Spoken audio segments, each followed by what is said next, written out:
Abençoados, bem-vindos à Universidade CEG, sala 666. Hoje, como de costume, temos uma conferência que promete nos levar a outra glória na nossa vida espiritual. Assim que receba uma saudação e um abraço em nome de nosso Pai, Apóstolo, Deus, Presidente e Decano dessa universidade, o Dr. José Luiz de Jesus Miranda, a quem, de fato, já temos aqui para a introdução da conferência de hoje. Olha, agora mesmo estamos falando da chave de como destapar o mistério da iniquidade, que começou no Vaticano, em Roma. Foi aí que começou. O mistério da iniquidade, da maldade, começou na mente de Pedro, quando Paulo se reuniu com ele 15 dias, e Paulo lhe demonstrou o que viria, então aí ele procurou engano e esse Papa, não somente, esse primeiro Papa, Pedro, não somente foi desobediente, ele maquinou a morte de Paulo. Porque não está vendo que ele conhecia a intenção de Paulo? E onde Paulo morreu? Em Roma? Olha, por que não morreu em outro lugar? Esse é o mistério da iniquidade que nós estamos falando agora, que nunca em 2000 anos foi explicado. Ah, papai, que classe de corte que trouxe nosso pai hoje. De fato, o tema para a conferência de hoje é a iniquidade de Pedro, o primeiro Papa, e os apóstolos. Pedro, o primeiro Papa, e os apóstolos. É importante que mantenhamos em mente essas perguntas. Número 1, por que o evangelho da circuncisão de Pedro se espalhou pelo mundo todo? Número 2, por que o evangelho da incircuncisão do grande apóstolo Paulo foi ocultado? E número 3, quem maquinou a morte do apóstolo Paulo? Há duas definições importantes para mantermos atentos, né? Número 1, interpolação, que significa palavra ou fragmento acrescentado na tradução de um texto. E número 2, né, acrescentar, que significa agregar, somar, adicionar. Há um perfil de duas pessoas que queremos compartilhar agora, né? Porque utilizaremos como fundamento para o desenvolvimento do tema de hoje. Perfil de Pedro versus o perfil do grande apóstolo Paulo. Vejamos aqui o gráfico para analisar ambos os personagens. Número 1, Pedro foi chamado por Jesus antes da cruz. Número 2, diferentemente, Paulo foi chamado por Jesus Cristo ressuscitado depois da cruz. Pedro era do vulgo. Paulo foi educado aos pés de Gamaliel. Pedro era um pescador. Paulo era um desenhista de tendas. Pedro era de caráter impulsivo. Paulo era de caráter zeloso por suas convicções. Pedro negou a Jesus depois de conhecê-lo. Por outro lado, Paulo perseguiu o Senhor sem conhecê-lo. Jesus chamou Pedro de Satanás. Jesus Cristo, ressuscitado, revelou a Paulo seus mistérios. Pedro foi enviado aos judeus, Paulo foi enviado aos gentios, a nível mundial. Pedro era casado, Paulo possuía o dom de continência. Pedro foi o primeiro Papa, Paulo foi quem pôs o fundamento do Novo Testamento. Pedro despojava os crentes das finanças. Paulo semeava para os necessitados. Pedro começou em Jerusalém com uma congregação de aproximadamente 8.000 pessoas. No entanto, Paulo evangelizou o mundo conhecido. Pedro escreveu 2 cartas. Paulo escreveu 14 cartas. Esse é o perfil do apóstolo Pedro versus o apóstolo Paulo. Comecemos definindo o que é interpolação, um exemplo de suma importância, porque o sistema católico estabelece que Pedro foi o homem para a igreja. No entanto, se entendemos o que significa interpolação, nosso Pai vai nos ajudar a compreender isso de uma forma mais excelente. Vamos repetir. Interpolação é palavra ou fragmento acrescentado na transmissão de um texto. Vamos ver esse significado comparando aos escritores de Lucas, Mateus, Marcos e João no mesmo cenário histórico. Exemplo, Mateus 16, verso 15. E vamos falar Marcos capítulo 8 e Lucas capítulo 9 e João capítulo 6. Todos esses escritores, os 4 escritores, estão falando de um mesmo evento, mas vamos olhá-los como eles viram desde sua perspectiva e registraram. Mantenha em mente interpolação. Palavra ou fragmento acrescentado, somado na transmissão de um texto. Comecemos com Mateus. E vamos ver aí na tela, comparemos. Mateus 16 diz, e lhes disse, e vós dizeis, quem sou eu? Respondendo Simão Pedro disse, tu és o Cristo, tremendo. Vamos ver como Marcos disse isso. Capítulo 8, verso 29. Então lhes disse, e vós, quem dizeis que sou? Respondendo Pedro, tu és o Cristo. Vamos ver como Lucas diz, capítulo 9, verso 20. Ele lhes disse, e vós, quem dizeis que eu sou? Então, respondendo Pedro, disse, o Cristo de Deus. Vejamos João como diz, capítulo 6, verso 68. Lhe respondeu Simão Pedro, Senhor, a quem iremos? Tens palavra de vida eterna? E nós cremos e conhecemos que tu és o Cristo, o Filho do Deus vivo. Tremendo! Estão dizendo na mesma história, as mesmas expressões, basicamente, fundamentalmente, que o Senhor é o Cristo. Vejamos então como essa história é concluída, o desenvolvimento, essa expressão onde terminaram, Mateus 16, 20. Então mandou seus discípulos que a ninguém dissesse que ele era o Cristo. Marcos diz, capítulo 8, verso 30, mas ele lhes mandou que não dissesse isso dele a ninguém. Lucas diz no capítulo 9, verso 21, mas ele lhes mandou que a ninguém dissesse isso, encarregando-se rigorosamente. Então, basicamente, estão dizendo as mesmas expressões. O Senhor imediatamente lhe disse, guardem isto em silêncio, não digam a ninguém. O detalhe está centrado em Mateus. Porque o fundamento doutrinal que o sistema católico utiliza para estabelecer que Pedro foi o homem chamado para a igreja é os versículos estabelecidos no capítulo 16, 17 até 19, que não estão registrados em Marcos, em Lucas, nem em João. Vejamos, compare bem aí na tela. Então lhe respondeu Jesus, bem-aventurado és, Simão, filho de Jonas, porque não foi revelado a ti, nem por carne nem por sangue, senão meu Pai que está nos céus. E eu também te digo que tu és Pedro, e sobre esta rocha edificarei minha igreja, e as portas do Hades não prevalecerão contra ela.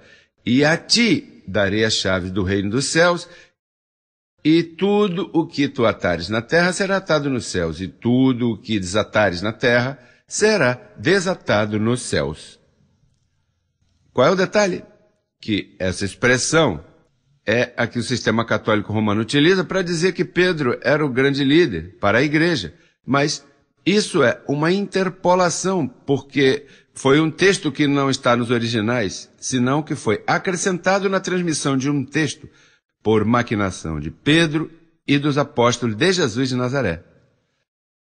Sim, isso não apareceu nem em Marcos, nem em Lucas, nem em João, somente em Mateus. Isso é que significa uma interpolação, um texto acrescentado para justificar a posição de Pedro. E é aí onde está centralizada a maquinação do pior homem do mundo, o primeiro Papa chamado Pedro. Abba, Pai, por Jesus Cristo homem, José Luiz de Jesus Miranda, que é o homem, o Deus mesmo, que se manifestou para vir aclarar isso. Lembra lá? Quando Paulo pôs esse fundamento na segunda carta aos Coríntios, capítulo 4, verso 5, Não julgueis nada antes do tempo, até que o Senhor venha. Quando Ele vier, Ele vai nos aclarar tudo. E precisamente é isso que Jesus Cristo, homem, está fazendo, aclarando a tudo o que estava oculto. E com esse fundamento, vamos ao primeiro ponto. Primeiro ponto, que é, quando se delega esse evangelho da circuncisão a Pedro, debaixo de que dispensação? E quando foi o fim do ministério de Pedro? Em Gálatas capítulo 8, no evangelho, diz, pois aquele que atuou em Pedro para o apostolado da circuncisão, sim, a Pedro foi dado o apostolado da circuncisão. E o que era a circuncisão? De fato, era o evangelho, como você verá aí nessa tela, que foi estabelecido no Monte Sinai. Desde o Monte Sinai. Foi aí que foi dada a circuncisão ao povo de Israel. E essa circuncisão, de fato, foi com caráter exclusivo ao povo de Israel, mas chegou até a cruz do Calvário. Sim, a circuncisão chegou até a cruz do Calvário. Por exemplo, veja essa outra expressão bíblica, Romanos, capítulo 10, verso 4. Porque o fim da lei é Cristo. Sim, na cruz do Calvário, terminou esse evangelho da circuncisão e começou no Monte Sinai, trazido por Moisés, a lei de Moisés. Junto à doutrina de Jesus de Nazaré, constituíram, esse evangelho e terminou na cruz do Calvário sob essa dispensação que era da lei. Agora, para que a lei foi dada? 1 Timóteo capítulo 1, verso 9. Conhecendo isto, que a lei não foi dada para o justo. Se não foi dada para o justo, foi dada para quem? Para os maus. Quer dizer que essa lei não foi dada para os gentios, foi dada para um povo mau. E quem foi o líder? Hello! O líder foi quem? O líder foi Pedro. Daquele evangelho da circuncisão que terminou na cruz do Calvário. Se terminou na cruz do Calvário, por que, nos perguntamos, fazemos a pergunta de reflexão, por que o evangelho da circuncisão de Pedro ganhou o mundo inteiro, se esse evangelho foi concluído, terminou na cruz do Calvário? Vamos ao ponto número 2. Quando se revela o evangelho da circuncisão ao grande apóstolo Paulo? Debaixo de que dispensação? Ou quando o seu ministério terminou? Uma pergunta para analisar, de fazer pensar. Efésios capítulo 3, verso 3. Que por revelação me foi declarado o mistério, como antes escrevi brevemente. Lendo o qual podeis entender qual é meu conhecimento no mistério de Cristo. Mistério que em outras gerações não foi dado a conhecer aos filhos dos homens.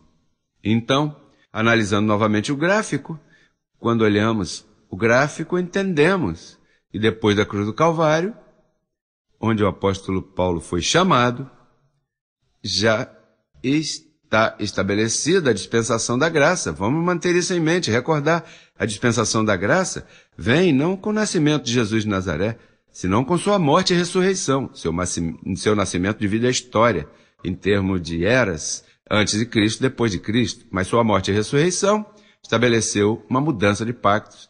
Por sua ressurreição se estabeleceu a dispensação da graça. E para quê? Para que foi dado? Ou para quem? Ou para que povo? Até que extensão? Romanos capítulo 1, verso 5.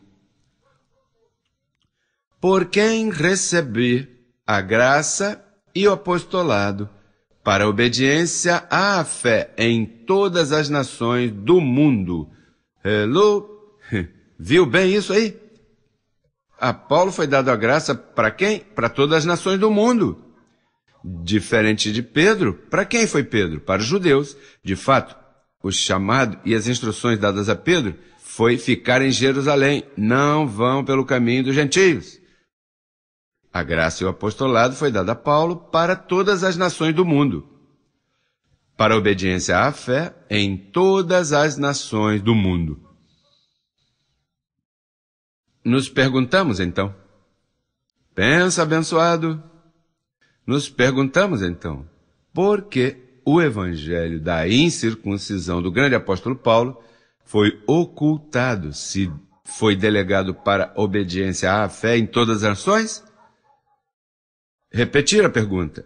Por que o evangelho de Pedro foi dado exclusivamente para os judeus e que terminou na cruz do Calvário? Alcançou até nossos dias? Tens que pensar, abençoado, o que foi que aconteceu na história. Vamos ao terceiro ponto. O complô da morte do grande apóstolo Paulo. E vejamos essa história no livro de Atos, capítulo 21, verso 18. No dia seguinte, Paulo entrou conosco para ver Tiago, que se achavam também reunidos a todos os anciãos, os quais, depois de ter saudado, lhes contou uma por uma as coisas que Deus havia feito através de seu ministério. E quando ouviram, glorificaram a Deus e disseram, já vês, irmãos, quantos milhares de judeus que creram, e todos são zelosos pela lei. Abençoado, peraí. De quem Paulo estava falando? De onde via? Portanto, estava falando de quem? Ele vinha de seu ministério com judeus, com gentios. Ele evangelizou toda a Ásia. Lembra lá em Gálatas, capítulo 2, verso 7? Houve um acordo entre Pedro e Paulo, e Tiago, João, de que Paulo iria com gentios e eles ficariam com judeus. Então, o ministério do qual Paulo se refere aqui foi de seu ministério com os gentios. Mas veja a maquinação. Imediatamente quem? Tiago, o líder, os anciãos que estavam ali, imediatamente, quando escutaram o informe, disseram, tá vendo? Já vês como há tantos judeus que creram e são zelosos pela lei. Mas acaso Paulo pregava a lei? Paulo não pregava a lei. Paulo pregava o evangelho da incircuncisão. De fato, veja como continua dizendo. Mas se foi informado a eles quanto a ti, que ensinas a todos os judeus que estão entre os gentios a apostatar de Moisés, dizendo-lhes que não circuncidem seus filhos nem observem os costumes. Que há, pois? Aqui está a maquinação, abençoado. Olha, pensa. Ou seja, tu tens que situar isso aí num aspecto, olha, não é místico. São seres humanos que tinham inquietude de situações e tinham ciúmes de Paulo tremendamente. Por quê? Porque Paulo foi o último que chegou como um abortivo e testifica. Mas a ele foi revelado o mistério que em outras gerações não havia sido dado a ninguém. Portanto, agora Paulo aparece no panorama depois da cruz dizendo, a mim foi revelado o evangelho, o mistério que estava oculto. Pedro, teu ministério é certo, válido. A ti foi dado o ministério da circuncisão, mas terminou aonde? Na cruz do Calvário. Agora, o homem, o perito arquiteto enviado, sou eu.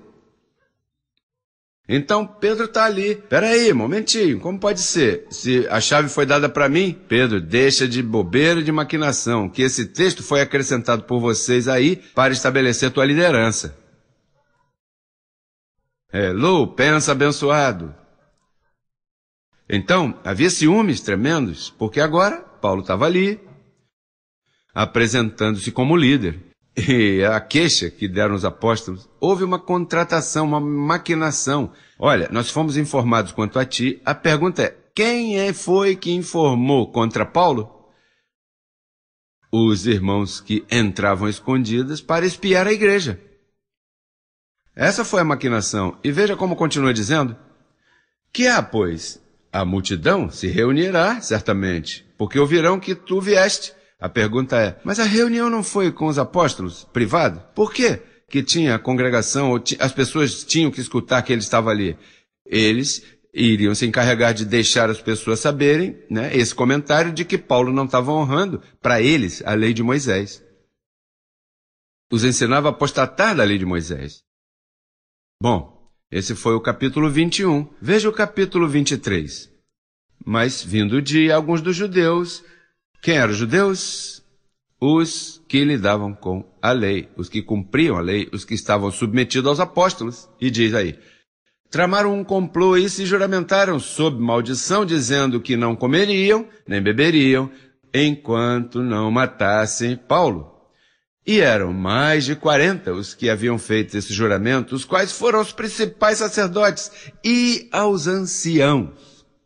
Esses anciãos são os mesmos do capítulo 21 que estavam com Tiago e com Pedro. Você quer ver o que aconteceu aí? Quer saber a história do que ocorreu no capítulo 21, 23? Vamos analisar isso. Vamos ver com nossos próprios olhos o que ocorreu ali. Vejamos.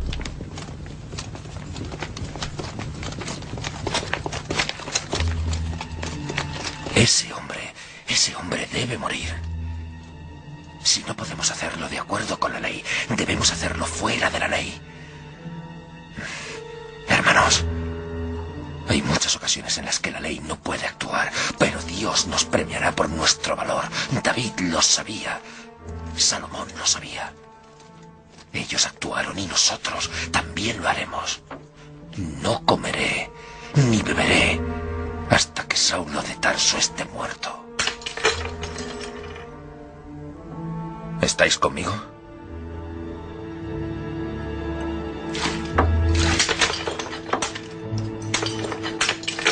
Foi aí a maquinação para matar o grande apóstolo Paulo. De fato, Paulo morreu em Roma. Em Roma, mataram o apóstolo Paulo. Hoje, desde esta sala, em nome de Jesus Cristo homem, declaramos palavras proféticas de Jesus Cristo homem. Eu declaro palavras escritas e históricas. Quem matou Paulo em Roma foram Pedro, João, Tiago e os demais anciãos. E fizeram isso com maldade em seus corações para pregar um falso evangelho a todos os gentios e por 2000 anos enganaram, enfeitiçaram com um falso evangelho a todo o povo gentio. O povo foi enganado. Roma é culpada de enganar o mundo. Os evangélicos, todo o grupo cristão que está com os 11 apóstolos, estão contaminados com a mesma blasfêmia. Essa é minha posição como presidente mundial da graça. Essa é a posição de nosso ministério. Pai, por Jesus Cristo homem, nosso Pai e Deus, que regressou pela segunda vez para aclarar o oculto das trevas e já nos identificou o filho de perdição, o sistema religioso corrupto já foi identificado e destapado, e em breve veremos a destruição do Vaticano. Graças, papai, te amamos, graças por nos revelar essa ciência. Amados, nosso tempo chegou a seu final, estaremos nos vendo em outra sala 666 e continuamos na espera de nosso amado rumo à transformação, abençoados com todas as bênçãos. 666